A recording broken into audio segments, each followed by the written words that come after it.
How to restore BIOS default settings in Windows. You may need to reset your BIOS to its default settings occasionally. For example, if your computer has trouble booting up. Resetting your BIOS restores it to the last saved configuration.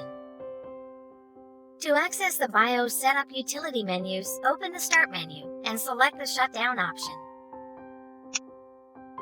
Allow the computer to turn off and wait 5 seconds. To launch the BIOS setup utility, press the power button to start the computer, and then press the F10 key repeatedly until the BIOS setup utility menus display.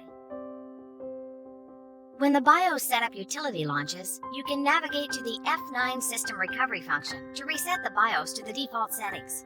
If the BIOS has an on-screen keyboard, click the F9 key to automatically select the BIOS default settings.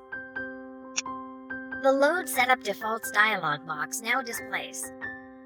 Select Yes to confirm that you want to reset to the BIOS setup default settings. Press the F10 key to exit the BIOS setup utility. Select Yes to confirm your changes and exit the BIOS setup utility. The computer automatically boots into the Windows operating system.